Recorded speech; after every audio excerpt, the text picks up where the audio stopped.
नमस्कार मित्रांनो, मी असलम शेख.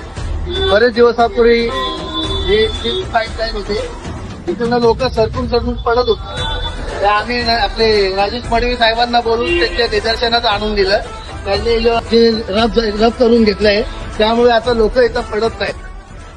त्यामुळे आम्ही राजेश मडवी साहेबांचा लाख लाख आभार मानतो. धन्यवाद.